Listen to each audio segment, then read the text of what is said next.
রয়েছেন। আমি সবার আগে যার কথা স্মরণ করতে চাই, আমার বাম দিকে বসা, উনি ঢাকা বিশ্ববিদ্যালয়ের ফিজিক্সের প্রফেসর ছিলেন, রসায়নের কেমিস্ট্রি, এবং উনি ঢাকা বিশ্ববিদ্যালয়ের শিক্ষক সমিতির বারবার নির্বাচিত সভাপতি, ঢাকা বিশ্ববিদ্যালয়ের সায়েন্স ফ্যাকাল্টির ডিন। আমি একসময় ওনার সাথে ডিন ছিলাম। বাট আপা এই মহিলা হয়েও হাতে গোনা যে কয়েকজন শিক্ষিত মানুষ, প্রফেসর, যারা স্বৈরাচার অর্থাৎ কর্তৃত্ববাদিতার বিরুদ্ধে কথা বলার জন্য যখন আমরা কাউকে পাচ্ছিলাম না, আজকে অনেক মানুষ আজকের বাস্তবতা, 5ই আগস্টের বাস্তবতার পূর্বের অবস্থায় আপনাদের চিন্তা করতে হবে। তখন যখন কাউকে পাওয়া যেত না, 2-3 জন মহিলা, অত্যন্ত স্বনামধন্য 2-3 জন মহিলা রাজি হতেন। তার মধ্যে একজন প্রফেসর ডক্টর তাজমেরি এস.এ. ইসলাম। আজকে উনি আছেন। আজকে সাপ একটু শুকিয়ে গেছে মনে হচ্ছে, শরীরটা বোধহয় খারাপ। আর এখানে আজকে যিনি প্রবন্ধ উপস্থাপন করেছেন,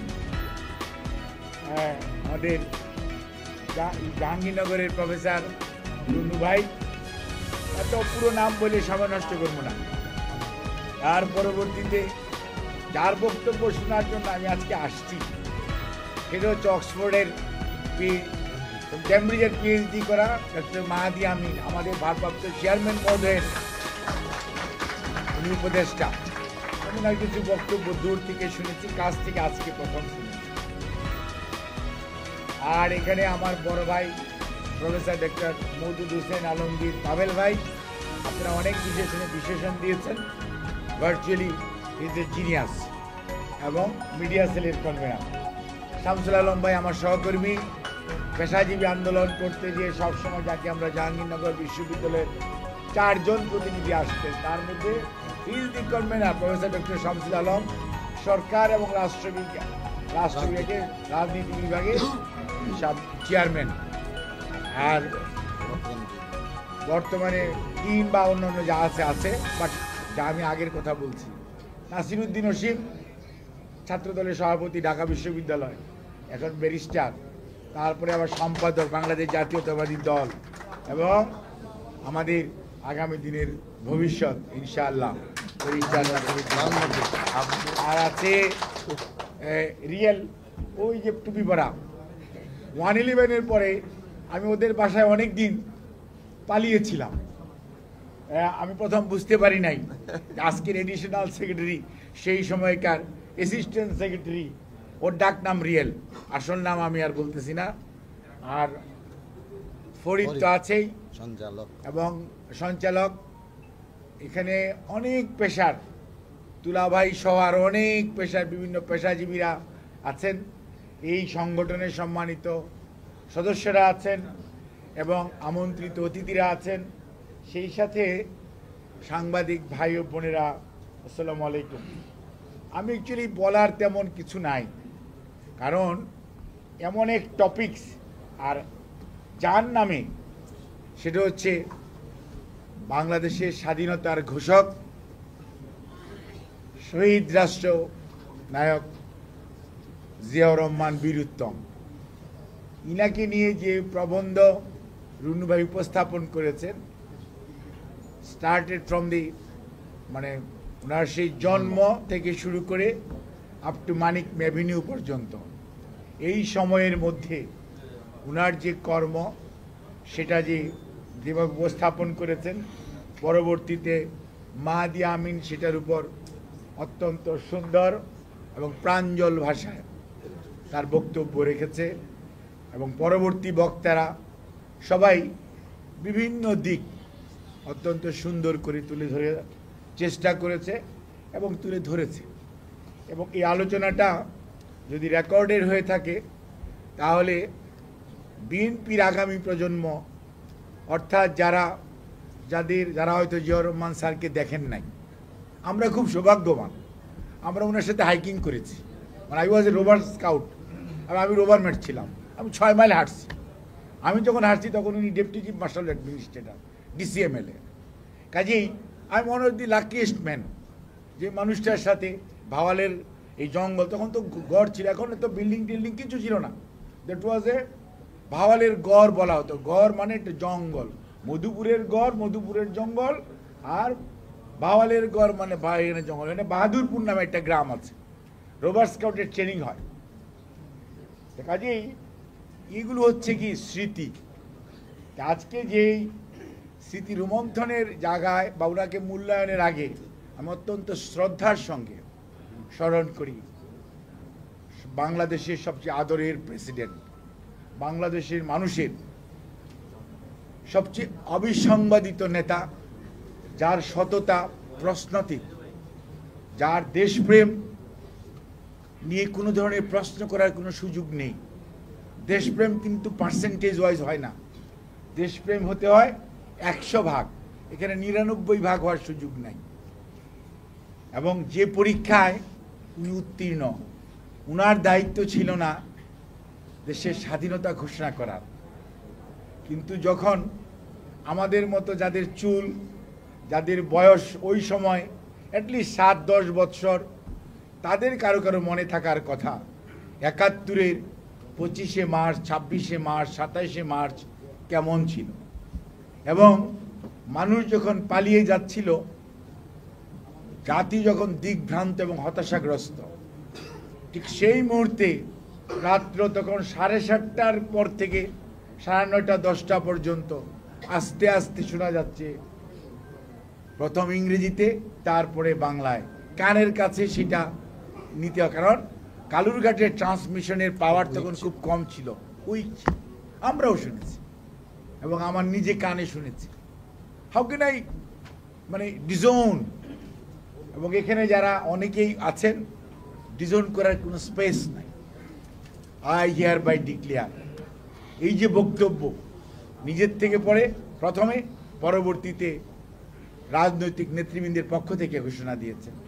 এবং ঘোষণা দিয়ে উনি যে মানুষটা বসে থাকে নাই, I revolt and we revolt, that was the declaration প্রথম। তার পরবর্তীতে টেলিভিশনে বা রেডিওতে কালুরঘাট বেতার কেন্দ্র, এবং তার পরবর্তীতে উনার যে কমান্ডার জাঞ্জুয়া, উনি ছিল সেকেন্ড ইন কমান্ড 8 ইস্ট বেঙ্গলের, তাকে গ্রেফতার করা এবং তাকে প্রথম যদি পাক সেনাদেরকে হত্যা করা হয়ে থাকে তাহলে ওই কয়জন প্রথম সবার আগে যে 6 জনকে গ্রেফতার করা হয়েছিল, এবং তার পরবর্তীতে অস্ত্র হাতে যুদ্ধ না। এই যে যুদ্ধ করে তো পারত উনি অন্য কোনো জায়গায় চলে যেতে। অন্য যাদের ঘোষণা করার কথা ছিল, কেউ আত্মসমর্পণ করেছে, কেউ কি করেছে পার্শ্ববর্তী দেশের নদী পার হয়েছে, তারপর আস্তে করে চলে গেছে, দেশের মানুষের কথা চিন্তা করে নাই। ঠিক যেমনটি এই কর্তৃত্ববাদী স্বৈরাচার কি সুন্দর দৌড় দিয়ে হেলিকপ্টারে উঠেছে এবং তার পার্টি তার সব কিছু ভুলে গেছে। অর্থাৎ এই ব্লাড দেশের প্রতি কোনোদিন টান ছিল না, দেশের মানুষের প্রতি কোনোদিন টান ছিল না। এই ব্লাড অল দি টাইম ব্যক্তি কেন্দ্রিকতায়, পরিবার কেন্দ্রিকতায় বিশ্বাস করেছে। সেইটি 71-এও তারা উদাহরণ রেখেছিল, এই 2024-এর 5 তারিখে উদাহরণ রেখেছে। কাজে আপনাকে এটা মিলাতে পারবেন। এবং এরা আর জিয়াউর রহমান ঘোষণা করার পর এই হবিগঞ্জের তেলিয়াপাড়ায় প্রথম মিটিং হয়েছে। এই যে আজকে বলা হয় forces, first forces commander Z force প্রথম হয়েছে, এই জিয়াউর রহমানের জেড দিয়া ফার্স্ট ফোর্সেস কমান্ডার হচ্ছে Ziaur Rahman, first sector commander Ziaur Rahman. কাজে আপনি জিয়াউর রহমানকে কোথায় অবমূল্যায়ন করবেন? আজকে জিয়াউর রহমানকে ছোট করার চেষ্টা করা হয়। আর জিয়াউর রহমান নিজেকে তৈরি করেছে কিভাবে? আপনারা ডেভিড স্কুলে কেউ গিয়েছেন কিনা জানি না, আমি গিয়েছি কলকাতার। ওখানে যে ছোট মানুষটার ছবি আছে সেটাও জিয়াউর রহমান, ক্লাস 6-এ পড়া মানুষ। অর্থাৎ ভালো ছাত্রদের, এবং একটা কথা উনি বলেছে, উনি অনর্গল ইংরেজিতে ভালো বলতে পারতেন। এটা ছাত্র অবস্থায় মানুষ যদি নিজেকে তৈরি না করে, এবং জিয়াউর রহমান সাহেবের যে ব্যাকগ্রাউন্ড পাবেল ভাই বলেছেন, ফ্যামিলিয়ার যে ব্যাকগ্রাউন্ড, ওনার আব্বা আম্মা এবং ওনার ভাই বোনদের অর্থাৎ পারিবারিক যে পরিবেশে উনি বড় হয়েছেন, সে পরিবেশ কিন্তু ওনাকে সত্যিকার অর্থে অনুপ্রাণিত করেছে এই পড়াশোনার জন্য, নিজেকে তৈরি করার জন্য। এবং খেয়াল করে দেখেন কাকুল ট্রেনিং একাডেমিতে উনি কী ধরনের রোল প্লে করেছেন, 65-এ উনি কী ধরনের রোল প্লে করেছেন। এবং পরবর্তীতে যখনই বাংলাদেশ সম্পর্কে কোনো কথা হয়েছে, ওনারা ইস্ট বেঙ্গল রেজিমেন্টের যারা বাঙালি অফিসার ছিলেন, তারা দেশের জন্য কী ধরনের, অর্থাৎ হি হিমসেলফ মেড হিম, ওনাকে নিজে নিজে উনি তৈরি হয়েছে। এবং তৈরি হয়েছে দেখেই সিনিয়র অফিসার কিন্তু আরও ছিল, তারা কিন্তু সাহস করে কেউ আসে নাই, তারা কিন্তু কেউ ডিক্লারেশনের জন্য যায় নাই। আজকে যাদেরকে বিভিন্নভাবে জিয়াউর রহমান স্যারকে কেউ কেউ অবমূল্যায়িত করার চেষ্টা করে, তারা আয়নায় নিজেদের চেহারা দেখে না। আয়নায় যদি চেহারা দেখতো তাহলে দেখতো ওদের নেতা আত্মসমর্পণ করেছে, ওদের নেতা পালিয়ে গেছে, ওদের কাছে ক্যাসেট নিয়ে যাওয়ার পর বলেছে তুমি কি আমাকে রাষ্ট্রদ্রোহিতার মামলার আসামি বানাইবা। এসব কথা কিন্তু আমরা না, তাজউদ্দিন সাহেবের বইয়ে লেখা আছে, এটা আমাদের বানানো কথা না। অর্থাৎ বাস্তবতা ওই সময় এটাই ছিল। আজকের প্রজন্মের কাছে এটি ইতিহাস, কিন্তু ইতিহাস পড়তেও হবে, জানতেও হবে এবং ইতিহাস থেকে শিক্ষা নিতে হবে। তার কারণ আগামী দিনের এই বাংলাদেশকে যদি সত্যিকার অর্থে তার স্বমহিমায়, আমাদের নেতা তারেক রহমান সাহেব যেমন বলেন সবার আগে দেশ, সবার আগে বাংলাদেশ, আগামীর বাংলাদেশ যদি আপনারা নেতৃত্ব দিতে চান, তাহলে ইতিহাস থেকে যদি আপনি শিক্ষা না নেন, ইতিহাস যদি না পড়েন, তাহলে হারিয়ে যেতে হবে। কেন? আপনি বিপদগ্রস্ত হওয়ার সম্ভাবনা থাকবে। এই জুলাই আগস্ট নিয়ে মাহাদিকে আমি ধন্যবাদ জানাই, সে অল্প একটু বলেছে, কিন্তু তার উচিত ছিল পুরোটাই বলা।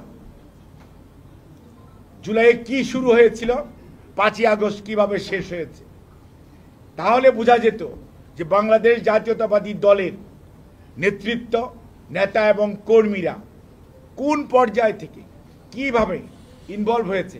শুধু বাংলাদেশ জাতীয়তাবাদী দল নয়, সকল শ্রেণী পেশার মানুষ যারা স্বৈরাচারের দোসর ছিল না, তারা ছাড়া সকল মানুষ এই আন্দোলন সংগ্রামে অংশগ্রহণ করেছে এবং অংশগ্রহণ করেছে দেখেই সেটি তার একটা কাঙ্ক্ষিত রূপের লাভ করেছে।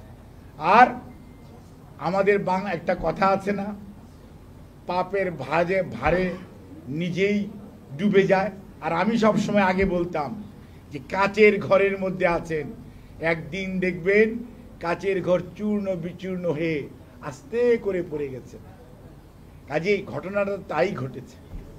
এত দুধ কলা দিয়ে যাদেরকে পুষলেন, এত কিছু করলেন, এত সুযোগ সুবিধা দিলেন, তারা কিন্তু শেষ সময়ে রক্ষা করতে পারল না। কারণ জনগণ যখন বিপক্ষে দাঁড়ায় আর আপনি যখন জনগণের মুখোমুখি হন, তখন সব সময় মনে রাখতে হবে জনগণ জয়যুক্ত হয়। ইতিহাস সাক্ষী দেয় যে জন আকাঙ্ক্ষার বিপরীতে কখনো যেতে নাই। সেজন্যই জিয়াউর রহমান স্যার আজকে প্রাসঙ্গিক এই কারণে যে মানুষটি ডিসিপ্লিন জ্ঞান দেখেন, উনি স্বাধীনতার ঘোষণা দিলেন, যুদ্ধ করলেন, first forces commander, first sector commander. 16ই ডিসেম্বর বলতে পারতেন এখন থেকে দেশ আমরা চালাবো। অনেকে যেমন ইদানিংকালে বলার চেষ্টা করেন না, অথবা বলেন অমুক মন্ত্রণালয়ে আমরা বসবো, অমুক মন্ত্রণালয়ে আমরা বসবো, কি হয় না হয় এগুলো দেখব। অর্থাৎ এই যে একটা ডিসিপ্লিন মানুষ যুদ্ধ করেছেন, ব্যারাকে ফেরত গিয়েছেন। ফার্স্ট পোস্টিং কুমিল্লা ক্যান্টনমেন্টে, যেটা রুনু ভাই লেখেন নাই আর কি, লিখলে আরও ভালো হইতো। এবং ওই সময় ওনার র্যাঙ্ক কী ছিল, পরবর্তীতে ওই সময় তার প্রতি বৈষম্য করা হয়েছে। আজকে যারা বৈষম্য আন্দোলন করেন তারা জেনে রাখুন যে সিনিয়র মেজরের নাম ছিল মেজর জিয়াউর রহমান, তার পরের জনের নাম ছিল মেজর শফিউল্লাহ।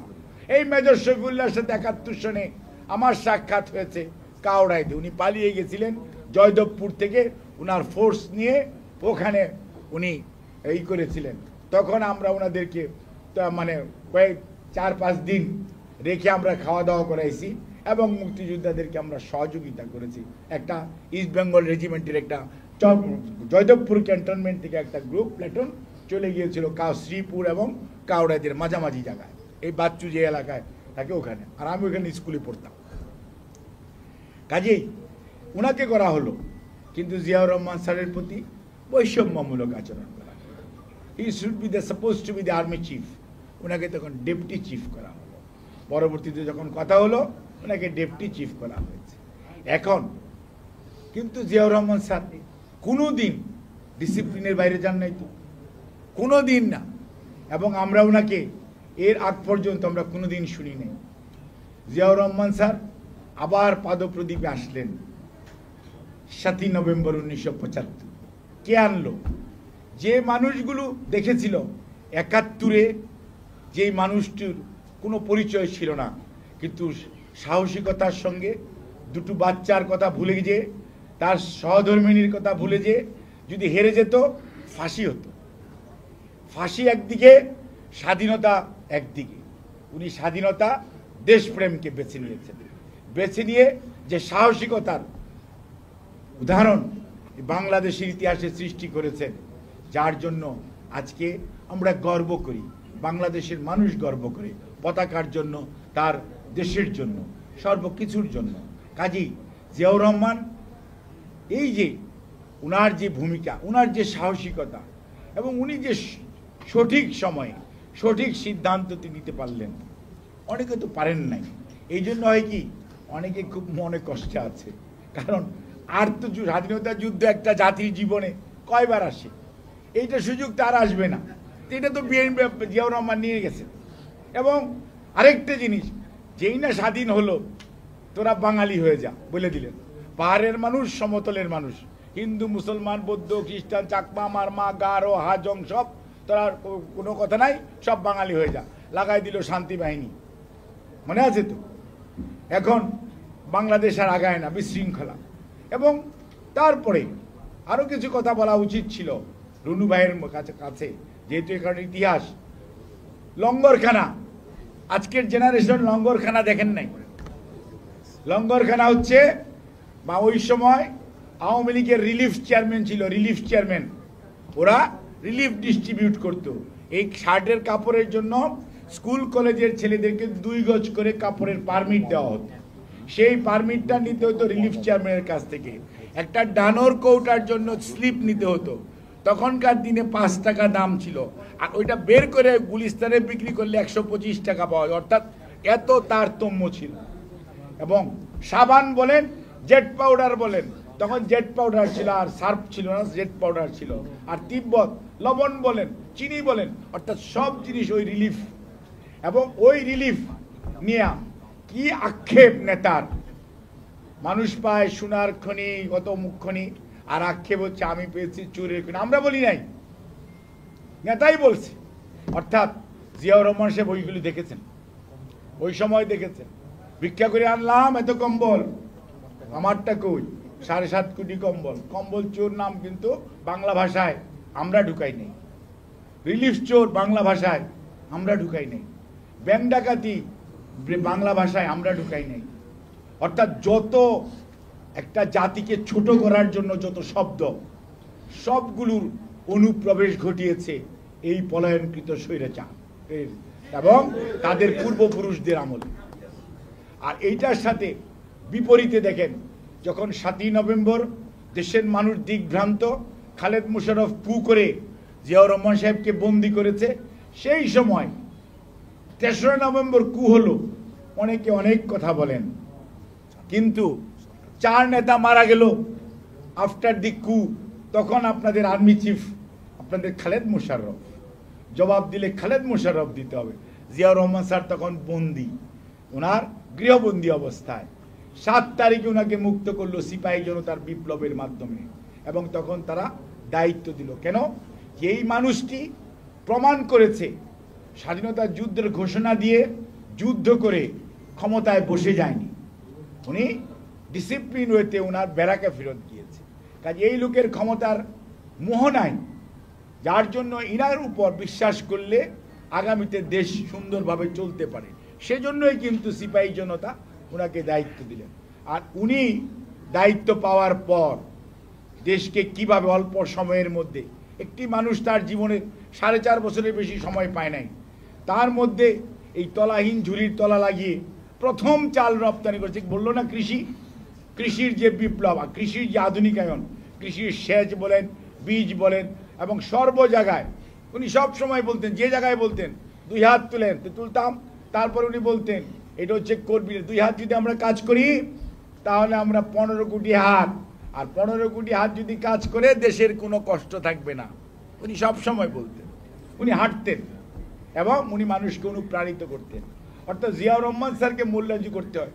উনি যে মানুষের মধ্যে উনার যে এক ধরনের বিশ্বাস ছিল, মানুষ যে উনাকে বিশ্বাস করত, এই বিশ্বাসটা অর্জন করেছিল উনি 71-এ, এবং সেই কারণেই মানুষ সেই বিশ্বাসকে ধারণ করে, লালন করে, মানুষের বিশ্বাসকে উনি পুঁজি করে উনি দেশের মানুষকে একত্রিত করার জন্য উনার যে কালোজয়ী দর্শন, সেটা হচ্ছে বাংলাদেশি জাতীয়তাবাদ, যেটি দিয়ে জাতিকে ঐক্যবদ্ধ করা যায়।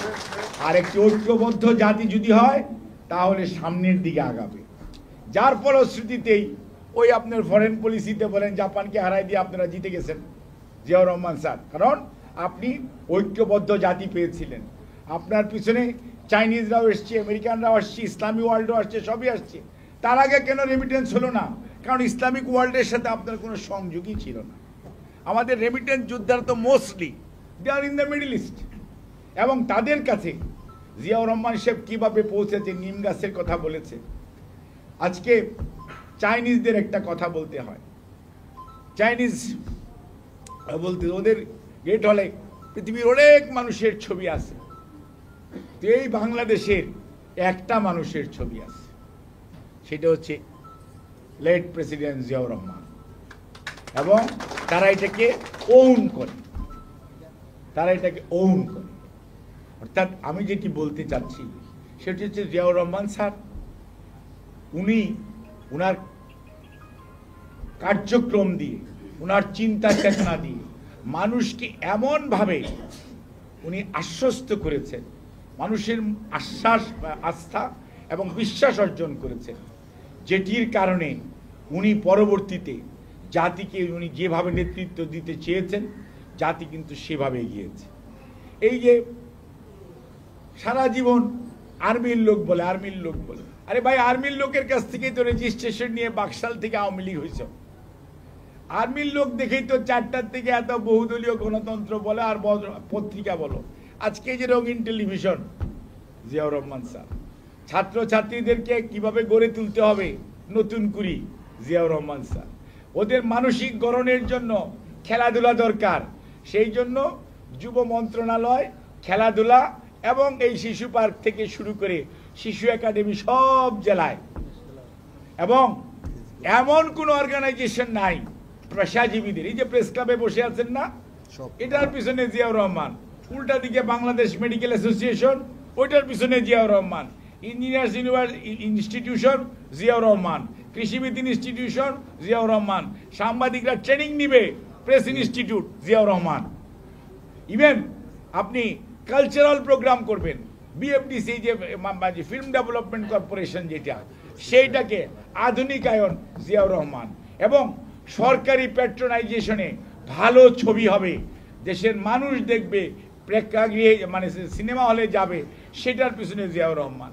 আজকে তো গর্ব করেন, স্বাধীনতার কথা বলতে বলতে, চেতনার কথা বলতে বলতে আমরা মুখে ফেনা তুলে ফেলি, কিন্তু কার্যক্রম দিয়ে যিনি বাস্তবায়ন করেছেন তিনি তো জিয়াউর রহমান।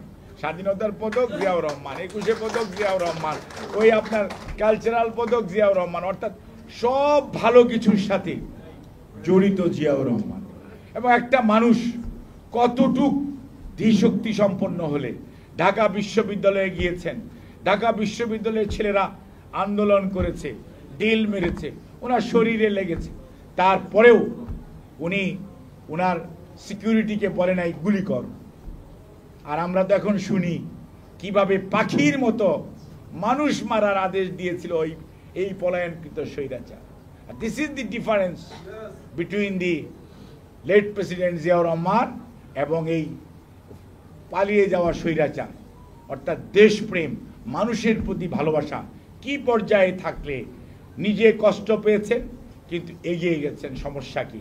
টিএসসিতে বসেছেন, সমস্যার সমাধান করেছেন, তারপর থেকে উনি ওখান থেকে ঢাকা বিশ্ববিদ্যালয় থেকে সবার মন জয় করে বের হয়ে এসছেন।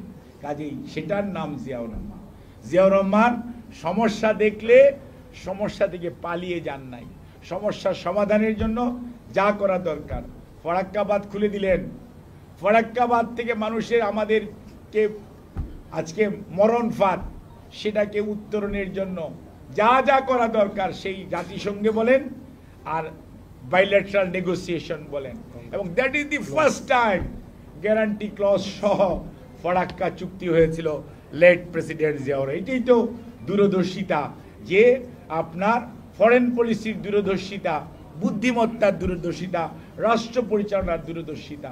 অর্থাৎ একটি দেশকে অল্প দিনের মধ্যেই, আরেকটা জিনিস ছাত্রছাত্রীদের জন্য বলি, ৭৫-এর আগে গণটুকাটুকি ছিল, কেউ নকল টকল ছাড়া কোনো পরীক্ষা হইতো না। মানে পরীক্ষা দিতে গেলে আব্বা আম্মা দাদা চাচা চাচি সবাই মিললে পরীক্ষা দেওয়া, পরীক্ষার হলে ঢুকে পরীক্ষা দিত। After during the regime of Ziaur Rahman, উনার শাসনামলে উনি যখন দেশের দায়িত্ব নিলেন, সব মানুষ ভদ্র, কেউ নকল করে না, সবাই ভদ্র। কারণ উনি এটাকে প্রশ্রয় দেয় না, উনি দুর্নীতিকে প্রশ্রয় দেয় না। মানুষ বিশ্বাস করে যে এই লোকটার কাছে খাতায় লেখলে নম্বর ঠিক মতো পাওয়া যাবে। সেই জন্যই কিন্তু সমস্ত শিক্ষা প্রতিষ্ঠান এবং এই দেশের সবচেয়ে ভালো ভালো শিক্ষাবিদ, সেই আবুল ফজল বলেন, প্রফেসর মোহাম্মদ ইউনুস বলেন, আর আপনার কি বলে যে আমাদের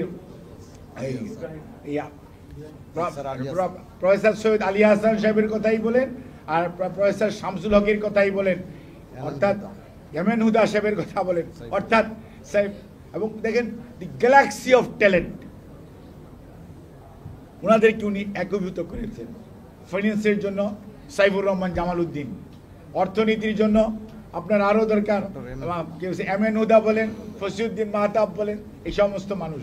তারপর চিকিৎসার জন্য আপনার পানি বিশেষজ্ঞ বিএম আব্বাস এটি, তার পরবর্তীতে doctor professor doctor Mohammad Ibrahim, তার পরবর্তীতে আসছে অন্যরা, তারপরে না ওনার মাঝে সব পরে আসছে অনেক পরে, বাস প্রফেসর ডক্টর মোহাম্মদ ইব্রাহিম, কাজী আবুল ফজল সাহেব চট্টগ্রাম ইউনিভার্সিটির ভাইস চ্যান্সেলর, আজিজুল হক সাহেব কৃষি দেখবেন, আজিজুল হক সাহেব ছিল একসময় কৃষির, এই দেশের কৃষি কৃষক এগুলো নিয়ে কাজ করা সবার সবচেয়ে ভালো ডক্টর আজিজুল হক, এবং উনি জিয়াউর রহমান স্যারের অ্যাডভাইজার ছিলেন। অর্থাৎ প্রত্যেকটা ক্ষেত্রে উনি এমন সব মানুষকে একত্রিত করেছেন যাদের বুদ্ধি পরামর্শ এবং যার ওনার চিন্তা ভাবনার সাথে মিলিয়ে উনি এমনভাবে দেশটাকে সামনের দিকে গিয়ে নিয়ে যাওয়ার চেষ্টা করেছেন যাতে ওনার সুটকেস কিন্তু ভাঙাই থেকে গেছে, ওনার গেঞ্জি কিন্তু ওই কি বলছে বসের গেঞ্জি বা অমুক গেঞ্জি বা রেফলরেনের গেঞ্জি পরার চেষ্টা করেন নাই, ওই ছিঁড়া গেঞ্জি থেকেছে। কিন্তু দেশের মানুষের ভাগ্য উন্নয়ন হয়েছে, দেশের মানুষের আর্থসামাজিক উন্নয়ন হয়েছে এবং দেশের মানুষের অর্থনৈতিকভাবে স্বাবলম্বী হয়েছে। এটাই হচ্ছে জিয়াউর রহমান। কাজে জিয়াউর রহমান রাষ্ট্রনায়ক হিসাবে সত্যিকার অর্থে উনি দেশের জন্য, দেশের মানুষের জন্য এবং দেশের সর্বোপরি দেশের সভরেনিটিকে ধরে রাখার জন্য যেটা করা দরকার উনি সেটাই করেছেন। প্রত্যেকটা সেক্টরে উনি যেখানে হাত দিয়েছেন সেখানেই উনি ওনার দূরদর্শীপনা অ্যাজ ওয়েল এজ ওনার যে চিন্তা চেতনা সেটার বাস্তবায়ন এমনভাবে করতে চেয়েছেন যাতে ওই প্রতিষ্ঠান, ওই ডিপার্টমেন্ট সবসময় স্বাবলম্বী হয়, সুন্দরভাবে চলতে পারে এবং কোনো অবস্থাতেই কোনো ধরনের নেপোটিজম যাতে এটাকে নষ্ট না করতে পারে। সেই জন্যই কিন্তু জিয়াউর রহমান স্যার খুব অল্প দিনেই ওনার জনপ্রিয়তা এবং ওনার যে কর্মক্ষমতা, আমরা আজকেও যে আলোচনা করি, আজকেও যে প্রাসঙ্গিকতা বলি, আপনি দেখেন 79-এর পার্লামেন্ট ইলেকশন, এই একটা পার্লামেন্ট, যেই পার্লামেন্টে সকল বিরোধী দল, সকল রাজনৈতিক দল অংশগ্রহণ করেছে এবং that was the one of the best parliament in the year 1979-এর পার্লামেন্ট। কাজেই সেখানে অনেকে অনেক কথা বলেছে, অমুকটা আপনি এত বড় মুক্তিযোদ্ধা, আপনি অমুক কিনেছে তমুক কিনেছে, কিন্তু জিয়াউর রহমান স্যার বিশ্বাস করতেন যে 7.5 কোটি মানুষকে যদি ঐক্যবদ্ধ না করা যায়, বিভাজিত রেখে জাতিকে সামনের দিকে নিয়ে যাওয়া যাবে না। সেজন্যই উনি জনগণের উপর দায়িত্ব ছেড়ে দিয়েছে। জনগণ যাদেরকে নির্বাচিত করেছে নেতৃত্ব দেওয়ার জন্য, তারাই দায়িত্ব পেয়েছে। দায়িত্ব পেয়ে তারা তাদের দায়িত্বশীল আচরণ করেছে। এবং আজকে মাহাদি বলল যে আমরা যেটা বলি যে সংস্কার আমাদেরকে কি শিখাবেন, সংস্কারের মেইন সংস্কারক লেট প্রেসিডেন্ট জিয়াউর রহমান, এবং বিএনপি হচ্ছে সংস্কারের দল। বিএনপি জন আকাঙ্ক্ষার সাথে সব সময় সামঞ্জস্য রেখে তাল মিলিয়ে চলতে পারে দেখেই বিএনপিকে আমরা জিয়াউর রহমান স্যারকে যদি যেমন আমরা বলি আধুনিক বাংলাদেশের উপকার, আমরা বিএনপিকেও বলি যে বাংলাদেশের এই প্রজন্ম আগামী প্রজন্মের ধারণাকে ধারণ করার ক্ষমতা যার আছে সেটা হচ্ছে আধুনিক বাংলাদেশ, আধুনিক দল, সেটা হচ্ছে বাংলাদেশ জাতীয়তাবাদী দল। এবং আপনি খেয়াল করে দেখেন এই BNP presidential form of government থেকে জনগণের আকাঙ্ক্ষা বুঝতে পেরে পার্লামেন্টারি ফর্ম অফ গভর্নমেন্টে গিয়েছে। এই বিএনপি এক দল থেকে বহুদলীয় গণতন্ত্র বলে এই বিএনপি অর্থনৈতিক মুক্তির জন্য, আপনারা খেয়াল করে দেখেন এই দেশে ভ্যাট যেদিন প্রচলন হয়েছিল সেই দিন তৎকালীন বিরোধী দল হরতাল করেছিল, মনে আছে? হ্যাঁ, এই দেশে যমুনা ব্রিজ যেদিন উদ্বোধন হয় সেই দিন হরতাল হয়েছিল, মনে আছে? মনে আছেন আপনাদের? অর্থাৎ উন্নয়ন অগ্রগতি প্রতিবন্ধকতা সৃষ্টি করছে সব সময় যারা তারাই সমালোচনা করেছে জিয়াউর রহমান স্যার। কিন্তু আজকে প্রতিষ্ঠিত অর্থনৈতিক শৃঙ্খলা এবং অর্থনৈতিকভাবে সামনের দিকে এগিয়ে নিয়ে যাওয়ার জন্য যে দলটি সবচেয়ে বেশি ভূমিকা রেখেছে শহীদ জিয়ার আমলে, বেগম খালেদা জিয়ার আমলে, সেটার নাম হচ্ছে বাংলাদেশ জাতীয়তাবাদী দল।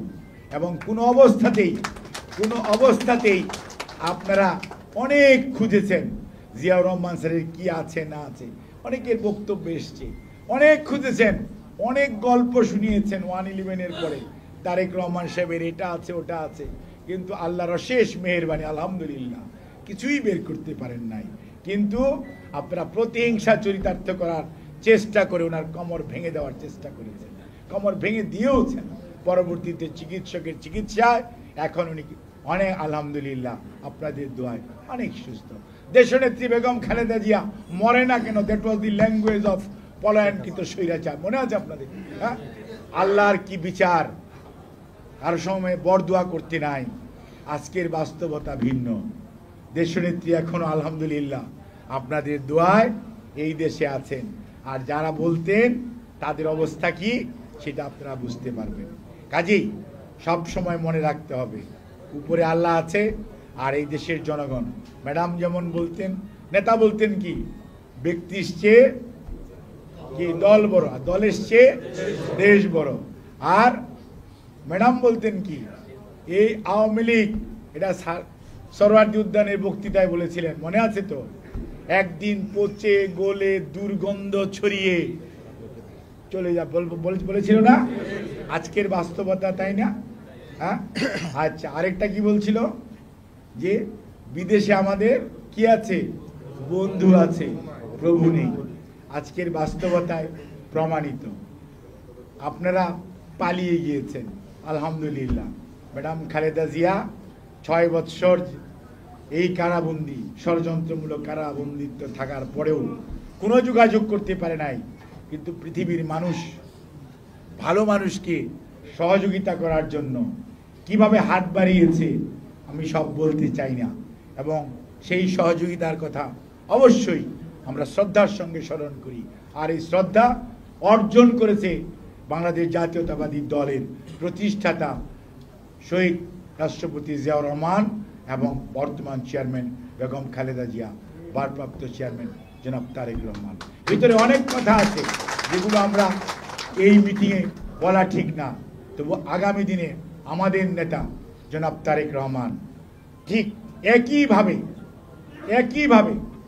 জিয়াউর রহমান স্যার যেমন 19 দফা কর্মসূচি দিয়ে দেশকে সামনের দিকে এগিয়ে নিয়ে যাওয়ার চেষ্টা করেছিলেন। ঠিক একইভাবে দেশনেত্রী বেগম খালেদা জিয়া লন্ডন যাওয়ার আগে ভিশন 2030 উপস্থাপন করেছিলেন 2017। 2022 ডিসেম্বরে আমাদের নেতা ভারপ্রাপ্ত চেয়ারম্যান জনাব তারেক রহমান 27 দফা রাষ্ট্র মেরামতের কর্মসূচি দিয়েছিলেন এবং দিয়ে বলেছিলেন আপনাদের যার যা সুপারিশ আছে, সাজেশন আছে, অনলাইনে আপনারা দিতে পারবেন। সকল বিরোধী দল 23 জুলাই মাসে মিলিতভাবে 31 দফা সংস্কার কর্মসূচির ঘোষণা দিয়েছে, যেটি আজকে আগামীর বাংলাদেশ গড়ার আগামী দিনের আমাদের যে পরিকল্পনা সেটি 31 দফায় আছে, যেটি আমার বামে এবং ডানে যারা বসে আছে তারা বাংলাদেশের মানুষের কাছে গিয়েছে। এটি আর এখন বিএনপির 31 দফা নয়, এটি এখন জনগণের 31 দফা। কাজেই এই জনগণের 31 দফা বাস্তবায়নের দায়িত্ব জনগণ যাদেরকে দিবে তাদেরকেই পালন করতে হবে, জনগণের উপর আস্থা রাখতে হবে। আজকে অনেক কথা বলছেন, বারবার আপনারা এটা বলেন সেটা বলেন, কিন্তু আমার খুব জানতে ইচ্ছা হয় আপনাদেরকে সবাই মিলে 5ই আগস্টের পরে দায়িত্বে বসানো হলো অন্তর্বর্তীকালীন সরকার হিসাবে একটি সুষ্ঠু জাতীয় নির্বাচন আয়োজন করবেন এবং যে সমস্ত প্রতিষ্ঠানগুলো নির্বাচনের জন্য অত্যন্ত প্রয়োজনীয় এবং বিচারালয়, প্রশাসন, নির্বাচন কমিশন এগুলোর প্রয়োজনীয় সংস্কার শেষ করে দ্রুত জনগণের ক্ষমতা, জনগণের মালিকানা জনগণকে ফেরত দিবেন। জনগণ তার ইচ্ছার অভিপ্রায় সেটা ঘটাবে তার ভোটাধিকার প্রয়োগ করার মাধ্যমে। বারবার বলা হচ্ছে 5ই আগস্ট থেকে 8ই আগস্ট আপনারা ক্ষমতা নিয়ে আপনাদেরকে দায়িত্ব দেওয়া হয়েছে। দায়িত্ব দেওয়ার পর থেকে আজকে আপনাদের 21শে জুন, প্রায় 10 মাস হতে চলল। এই অবস্থার মধ্যে কয়েকদিন পরে বর্ষপূর্তি হবে। এই অবস্থার মধ্যে দাঁড়িয়ে আমাদের তো জানতে ইচ্ছা হয়, আজকে আপনারা আবু সাইদ, মুগ্ধ অথবা ওয়াসিমের কথা বলেন, কিন্তু আমাদের সকল শহীদদের কথাই আমাদের বারবার বলতে হবে। কিন্তু শহীদদেরকে যদি আপনারা ওই আওয়ামী লীগের মতো দলীয়করণ করেন, শহীদদেরকে অবমূল্যায়ন করা হবে। এই শহীদ জাতির জন্য, গণতন্ত্রের জন্য শহীদ। কিন্তু মনে রাখতে হবে, ইলিয়াস আলীকে যদি ভুলে যান, এই ওয়ার্ডের কমিশনার চৌধুরী আলম কোথায় সেটিকে যদি ভুলে যান, 17 বছরের কন্টিনিউয়াস ইতিহাস যদি ভুলে যান, তাহলে কোনো অবস্থাতেই আপনারা জুলাই আগস্টে পৌঁছতে পারবেন না। কারণ 47 না হলে 69 হতো না, 69 না হলে 71 হতো না, 71 না হলে 90 আসতো না, আর 90 না আসলে 24 জুলাই আগস্ট হতো কিনা বিরাট বড় প্রশ্ন থেকে যেত। কাজে মনে রাখতে হবে, যার যা অবদান সেটাকে অবশ্যই আমাদের স্বীকার করতে হবে এবং তাদেরকে যথাযথ সম্মান প্রদর্শন করা আমাদের সকলের দায়িত্ব। আজকে অনেকেই কথা বলেন যে 13 তারিখে এটা মিটিং হয়েছে এবং সেই সভায় প্রধান উপদেষ্টা মহোদয়, ভারপ্রাপ্ত চেয়ারম্যান সাহেব কথা বলেছেন। আচ্ছা বলেন তো, আপনারা প্রত্যেক দিন যমুনাতে যান, যমুনার থেকে বের হওয়ার পরে আপনারা আপনাদের মতো বলেন, আর প্রেস সচিবের মতো প্রেস ব্রিফিং করে। এটার মধ্যে কোনো দোষ নাই। দোষ কোথায়? তারেক রহমান সাহেবের সাথে ডক্টর মোহাম্মদ ইউনূস সাহেবের মিটিংয়ের পরে প্রেস ব্রিফিংটা কেন হলো? বাবা, আপনারা করেন প্রতিদিন, ওইটার দোষ নাই। আর একটা বাংলা ভাষা বলতে চাই না, এটা বললে আবার অনেক আয়নায় চেহারাটা দেখবেন। তারেক রহমান শুধু একটি মানুষ নয়, তারেক রহমান এই দেশের বৃহত্তম জনগোষ্ঠীর প্রতীক। তারেক রহমান এবং তারেক রহমান স্বাধীনতার ঘোষক শহীদ রাষ্ট্রপতি জিয়াউর রহমানের জ্যেষ্ঠ সন্তান, 3 বারের প্রধানমন্ত্রী দেশনেত্রী বেগম খালেদা জিয়ার জ্যেষ্ঠ সন্তান। তারেক রহমান খুঁজলেই পাওয়া যাবে না।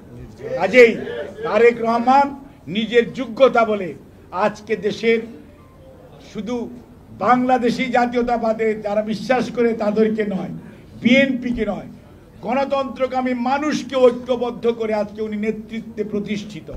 আজকে তারেক রহমানকে নিয়ে আপনারা নিজেদের সাথে তুলনা করবেন, মানুষ হাসে, বুঝতে পারছেন, এবং আড়ালে আঁচলের তলায় মুখ লুকায়। কথা বলেন, আপনাদেরটা বলেন, আপনাদেরটা বলেন, কোনো সমস্যা নাই। তারেক রহমানের সাথে ডক্টর মোহাম্মদ ইউনূস কথা বলবেন কি বলবেন